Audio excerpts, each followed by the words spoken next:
Olá, sejam bem-vindos ao Clube Cinema. Eu sou Daniel Herculano e hoje vamos conversar com Paula Ribeiro, um dos diretores de Cícero, uma minissérie de 10 episódios baseado na vida de Padre Cícero, cearense, o Padre Cícero lá de Juazeiro do Norte. Paula, seja muito bem-vindo, obrigado pela conversa de hoje. Muito bom estar aqui conversando com você e para tratar de Padre Cícero, que é uma figura que sempre nos impressiona muito, e cada vez que a gente aprende mais sobre ele e convive com as suas travessuras sociais e políticas, a gente fica mais encantado. Paula, eu queria que você explicasse um pouco, você é um dos diretores da minissérie, são 10 episódios de 45 minutos cada. Eu queria que você explicasse um pouco, primeiro, como foi que esse projeto chegou até você e pelo visto, o quão grandioso ele é, né? Porque são 450 minutos para contar, digamos assim, boa parte da vida de Padre Cícero. Na verdade, quando eu fui trabalhar prestando serviços para Atendendê, esse foi um dos projetos que já existia e que me chamou muita atenção. Ele não tinha ainda um roteiro, não tinha uma definição de como seria feito, mas já estavam sendo feitas tratativas com as televisões e também preparando o projeto para a Ancine, para o Fundo Setorial do Audiovisual, né? Mas foi um dos projetos que eu me encantei e botei logo ele embaixo do braço para cuidar. E acompanhei todo o processo de roteirização dele. Eu já tinha uma experiência grande com trabalhos feitos na região de Canudos. Eu fiz vários filmes sobre Canudos e sobre Antônio Conselheiro, mas não tinha, apesar de já conhecer o Cariri, não tinha feito nada sobre Padre Cícero. Mas comecei a estudar e comecei a coordenar o processo de roteirização, trabalhando com outros roteiristas.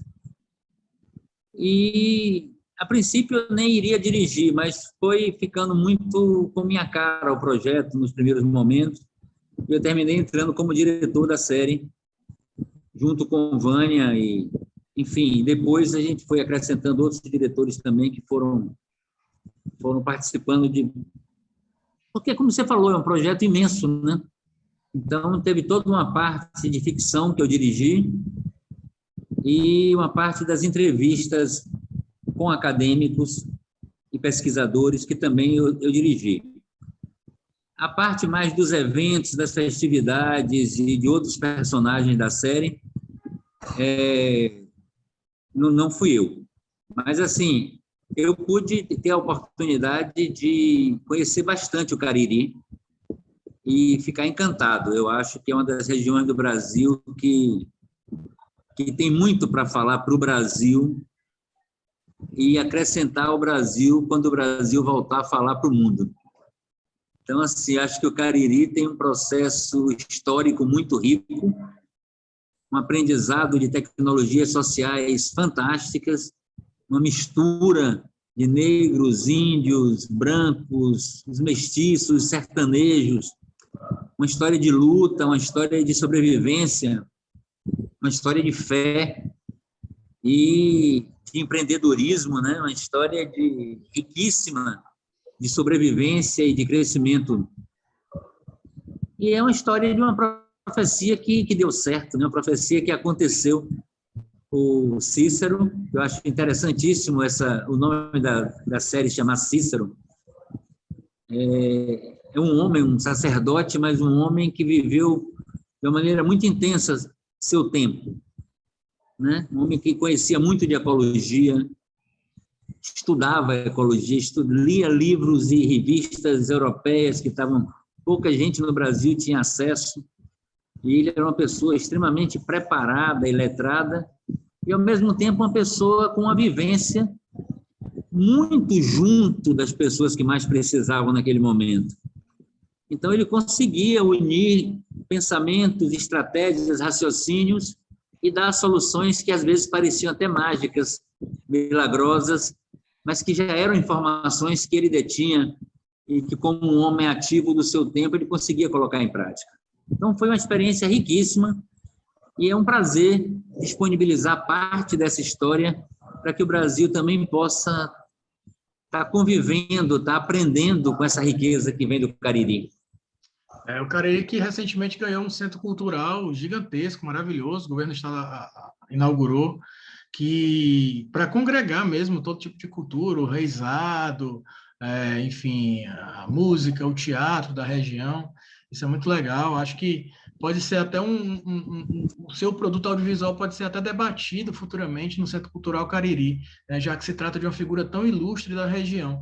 Eu queria que você falasse um pouco, Paula, sobre essa narrativa, a escolha da narrativa em ter entrevistas, né, digamos assim, uma ficcionalização dos fatos, né? Vocês filmaram, né, de forma como se for um filme, mas também tem esse contraponto das entrevistas, né? Como você pode falar um pouco dessa escolha narrativa?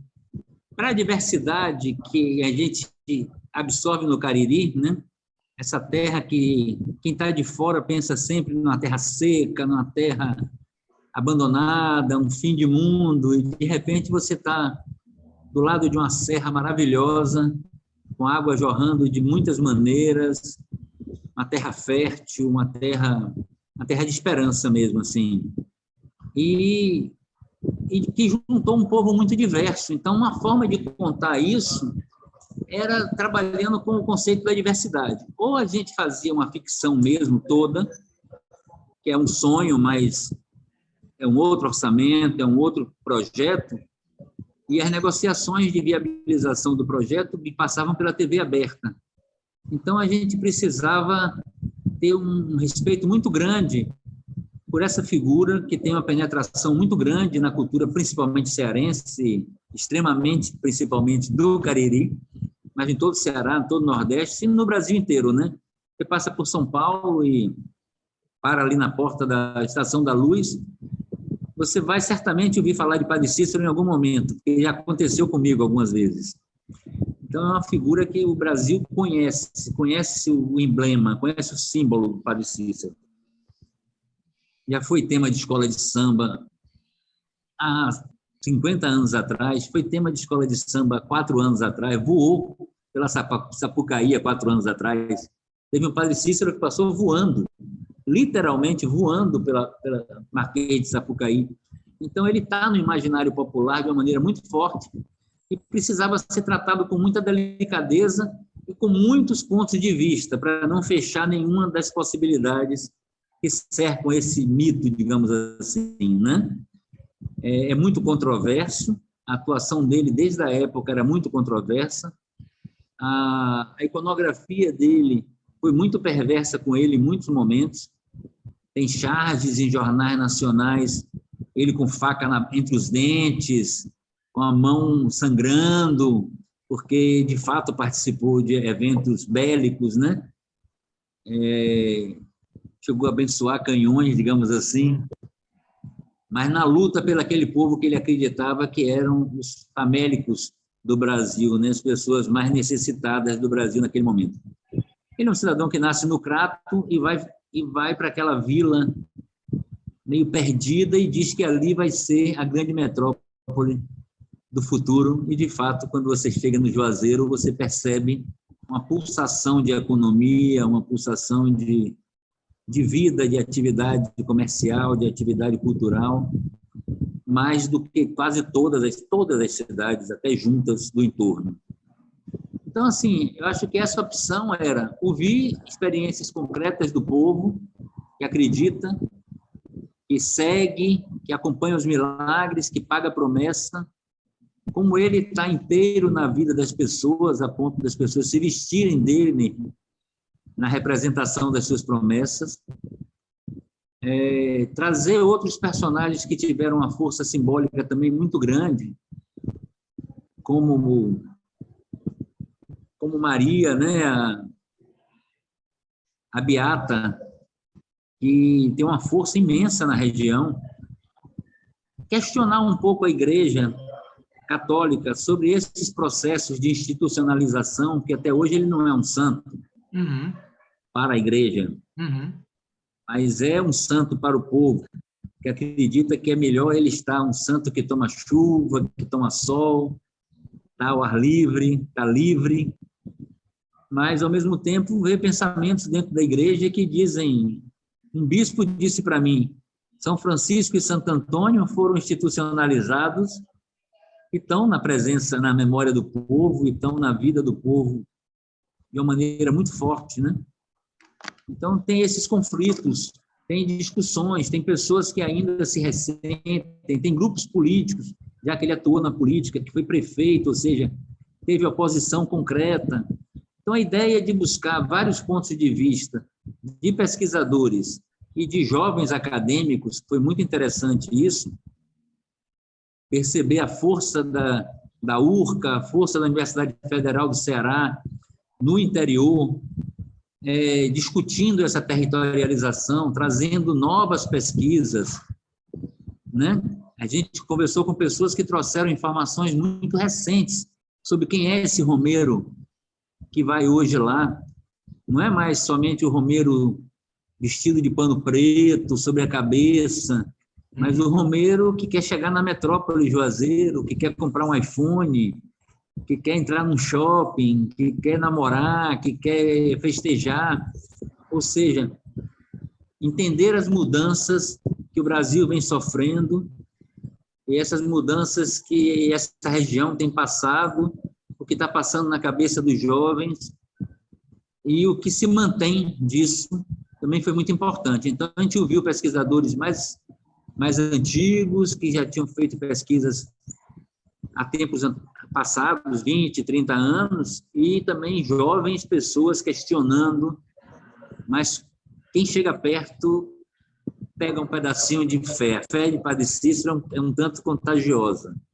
Eu vou te confessar que eu era mais conselheirista quando eu era jovem. Eu era mais seguidor de Antônio Conselheiro, menos afeito ao diálogo, mais afeito a um enfrentamento, né? Eu acho que hoje, com minha maturidade, eu sou mais seguidor de Cícero, no sentido do seu pensamento, do seu horizonte, de uma utopia concreta, de uma utopia de realidade, que incorpora o desejo e o pensamento das outras pessoas também, a construção de um território, de um país, de uma nação, sabe? Então, assim, eu acho que o exemplo de Cícero é um exemplo que precisa ficar mais translúcido, porque é um exemplo de muito amor ao território, no sentido mais de Milton Santos mesmo, do território sendo aquele lugar onde o homem habita e constrói e se realiza, né? Quando eu falo amor ao território, estou falando amor às populações que vivem nesses territórios também. Eu acho que Cícero é isso, é um personagem que precisa entrar em outro grau de destaque na historiografia brasileira. Paula, você falou no começo da nossa conversa sobre a questão dos editais, né, que o projeto se encaixou, que foi muito graças a esses editais que o projeto saiu do papel. Então, a gente sempre recebe aqui muitos diretores, muitos produtores que falam dessa grande importância de ter os editais, de ter um incentivo à cultura, porque a gente sabe que é uma cadeia produtiva gigantesca, né? E eu queria que você falasse um pouco sobre essa importância de ter um edital, que infelizmente hoje o desgoverno não provê, né? Mas que ele pode, por exemplo, tirar coisas do papel como essa, né?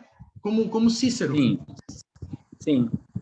Um país como o Brasil é um país que tem que se filmar todo dia, tem que se editar todo dia, tem que se preservar a memória todo dia, porque nós somos um país de muita diversidade e precisamos de muitos olhares para poder a gente se entender como país e poder fazer trocas numa escala maior do que uma conversa de botequim ou uma sala de aula somente.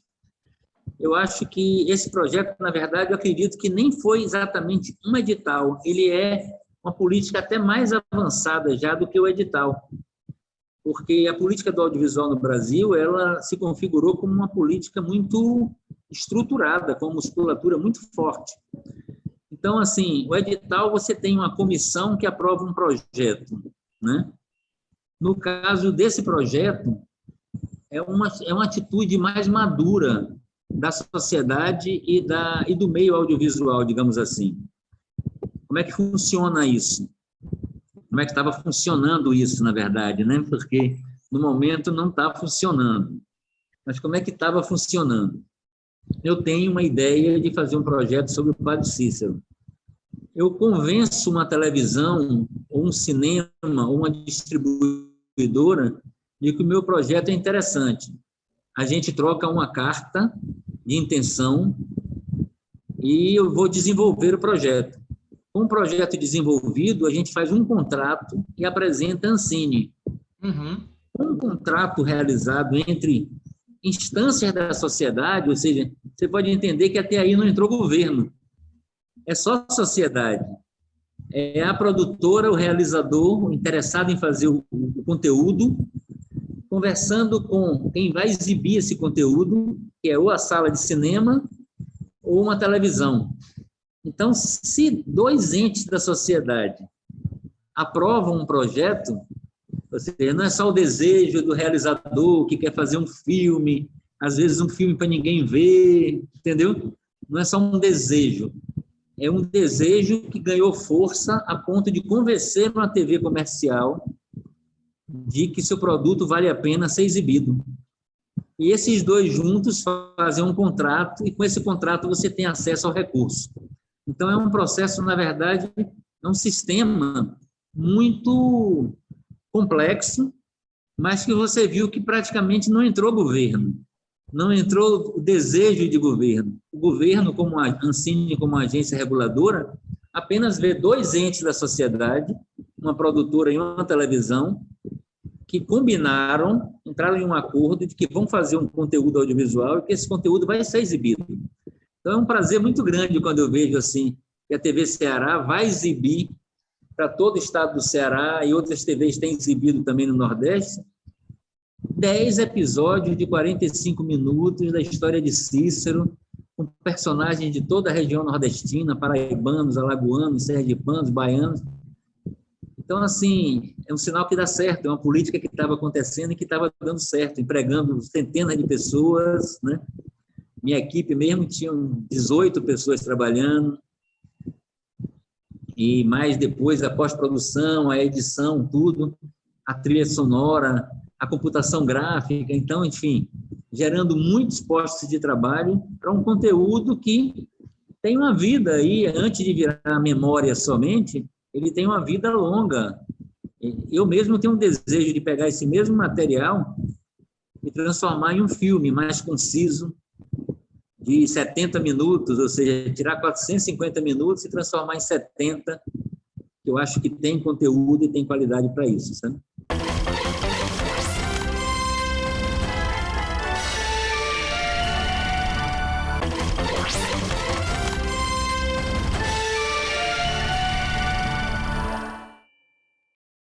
Oi, pessoal, Daniel Herculano aqui na TVC, você está no Clube Cinema. E a minha dica da semana em mídia física é esse aqui, ó.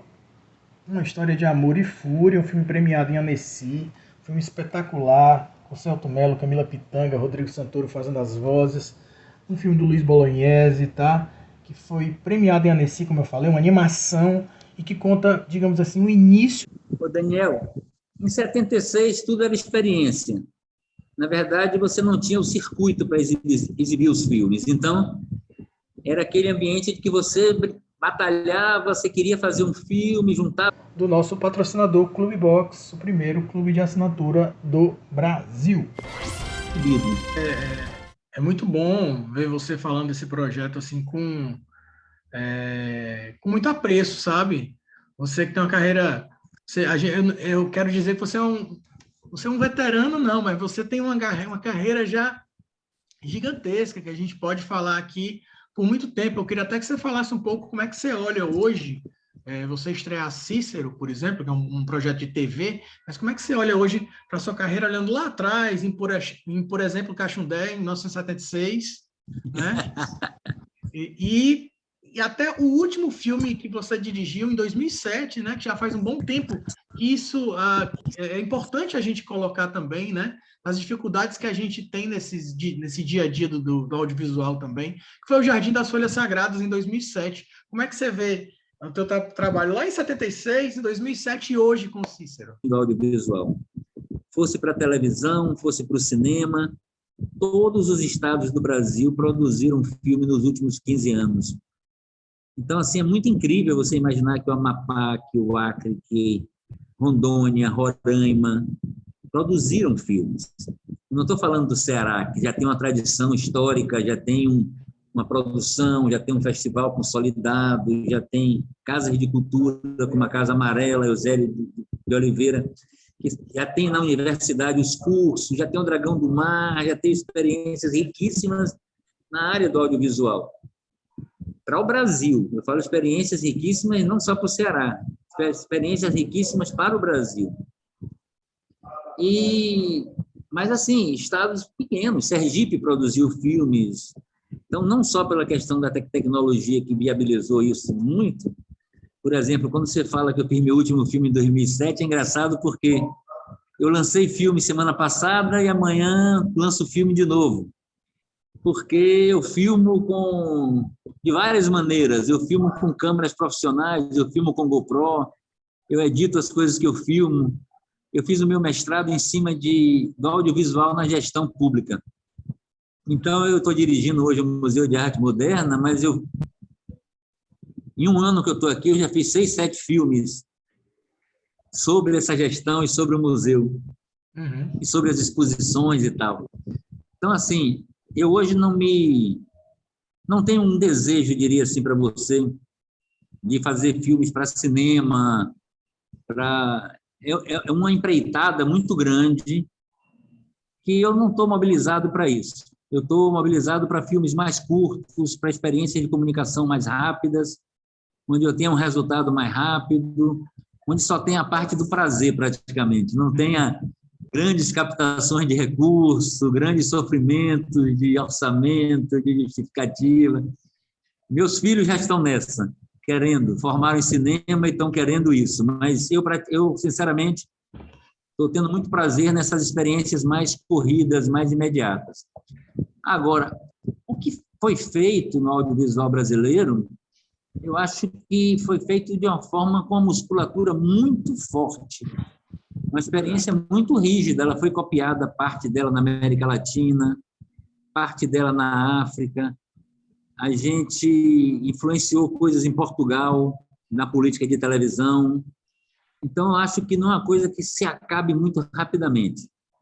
Eu acho que ainda tem muita gente filmando, claro, são projetos que só agora foram liberados recursos, mas projetos mais antigos. Nós temos um déficit de 2 anos, 3, onde nada foi aprovado. Eu sempre entrevisto pessoas aqui semanalmente, e a gente tem filmes que foram filmados em 2018, 2019, e agora que está estreando nos cinemas, né? Inclusive, essa semana passada, a beleza das coisas, a felicidade das coisas, da Thaís Fujinaga, foi filmada, acho que em 2018, por exemplo.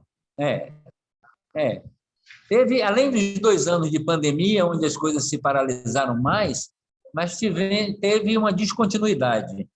Fizeram uma criminalização na Ancine e os funcionários da Ancine têm um receio imenso de assinar qualquer coisa hoje.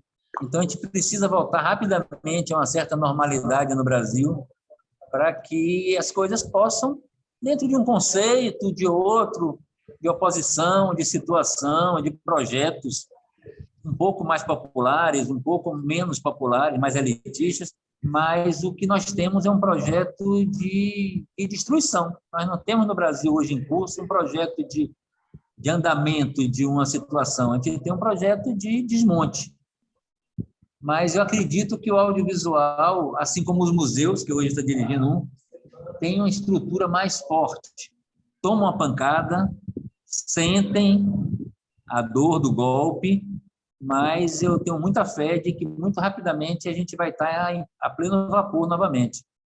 Porque foi uma política construída com muitas mãos e com mãos diversas. Ou seja, não foi uma política feita pelos diretores de cinema, cineastas.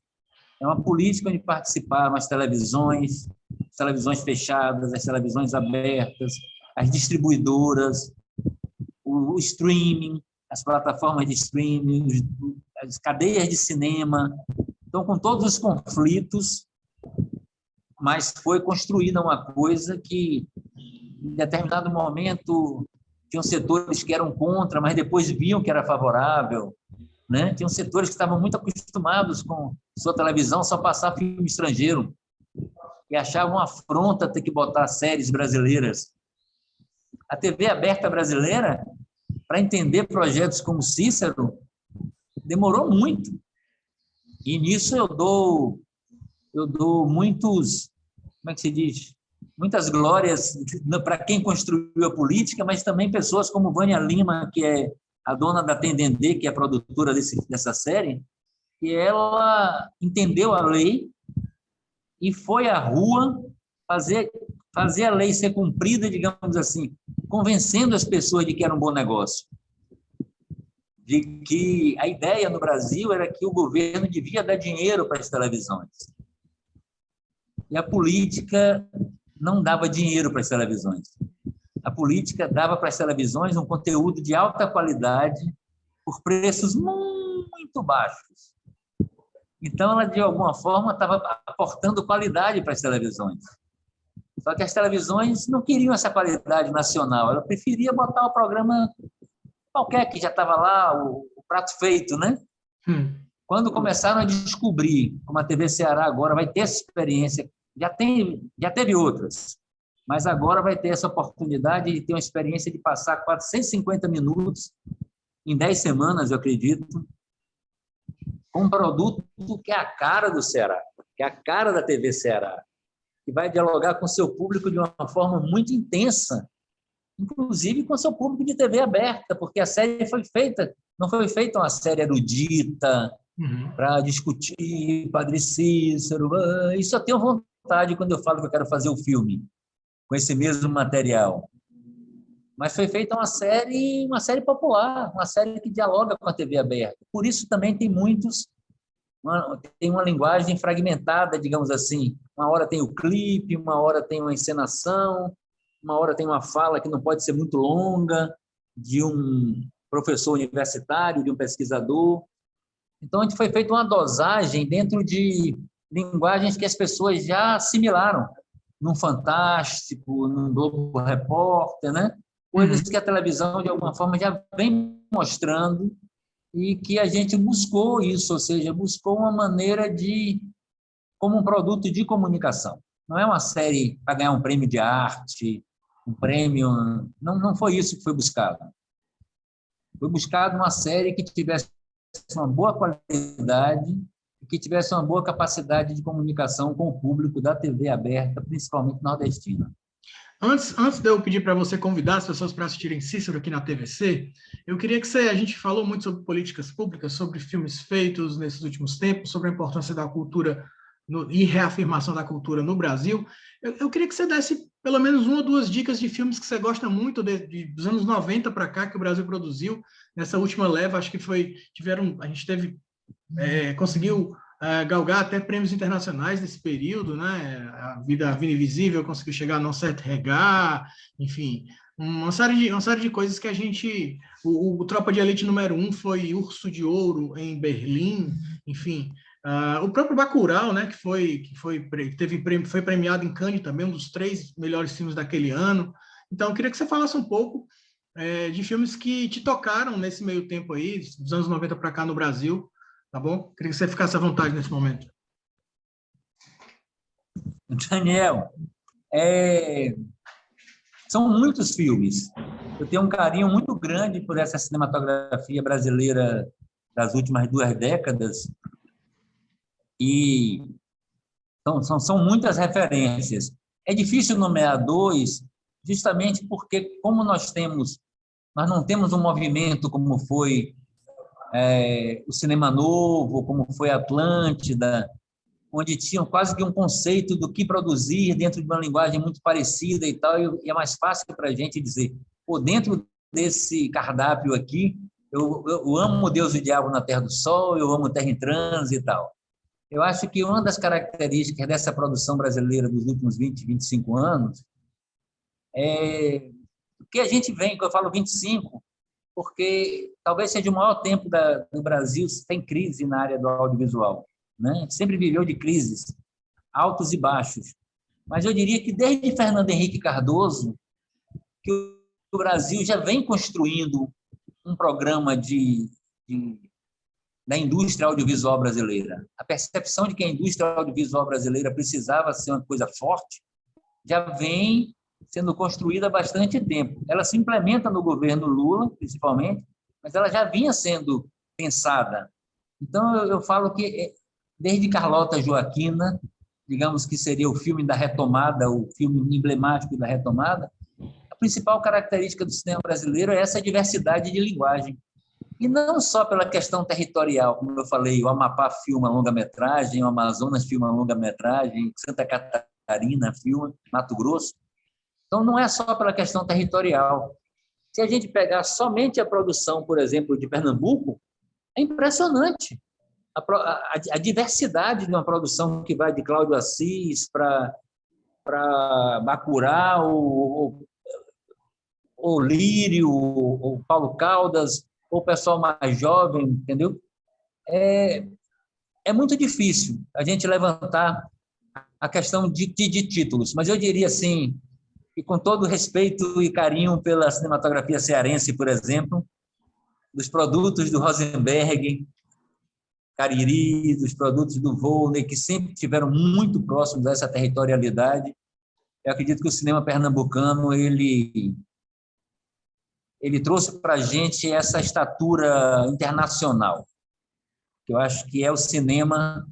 Alguns filmes do Sul e Sudeste, eles têm uma força muito grande de Brasil, têm uma qualidade técnica muito forte, mas esse Brasil que bate na alma, que bate na nossa, que bate no coração, que tem essa força sertaneja, eu acho que o cinema pernambucano, os baianos aqui vão se zangar comigo, mas vivem se zangando, não tem problema.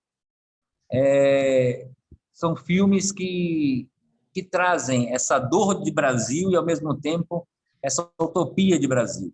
Eu acho que aí está o grande cinema brasileiro dos últimos 20 anos. Eu acredito que sai de Recife, com a participação da Bahia, com a participação do Ceará e com a participação do Brasil todo. Mas eu acho que em Recife se consolidou isso que você falou, dos festivais internacionais, da grande crítica, do mercado, enfim, chamou a atenção do Brasil como produtor de cinema para o mundo todo. Paula, para a gente finalizar... E aproveitar e queria chamar quem está assistindo essa matéria para seguir Cícero. Não vai ser difícil para vocês seguir. E é só saber a hora que está passando, porque é uma série que fala muito direto no coração de vocês. O cearense vai se sentir realizando a série junto, ou seja, vai antecipando coisas, vai complementando as histórias, vai discordando de uma coisa e de outra, vai refazendo conceitos, porque é uma história que vocês conhecem muito de perto. Então, quando a gente está falando de uma história que a gente conhece muito de perto, a gente erra. Peço logo uma opção de desculpa por algum erro, algum equívoco, que por acaso vocês percebam na série, mas é uma série que fala muito próximo ao coração do cearense. Então, boa sessão, acompanhem, cheguem junto. São 450 minutos divididos em 10 oportunidades que podem ser vistos de trás para frente ou de frente para trás. Um abraço muito grande, muito obrigado pela oportunidade. Paula, muito obrigado. Pessoal, eu conversei com o Paulo Ribeiro, ele é um dos diretores de Cícero, a série de TV de 10 episódios de 45 minutos cada, que vai passar aqui na TVC, sobre o nosso padre Cícero Romão Batista. Muito obrigado, viu, Paula? Foi um prazer. Quantos passos valem a sua fé? Eu te convido a conhecer a história não de um santo, mas de um homem. Em nome do Pai, do Filho e do Espírito Santo. Amém. Viva meu padrinho Cícero, viva a Mãe das Dores e viva o Romeiro da Mãe de Deus. Que enquanto vida, saúde, eu tiver um destino de vir aqui mais não. Meu padrinho, meu padrinho, o senhor que tá aí bem pertinho, deu um recado por mim. Meu padrinho, meu padrinho. A série Cícero apresenta um sertanejo venerado pelo povo, que entendia a dor e a alegria de seus fiéis. Cícero Romão Batista, mas pode chamar de Padre Inciso. A fé movimenta milhares de pessoas e essa história vai mexer com você. Vem aí, Cícero.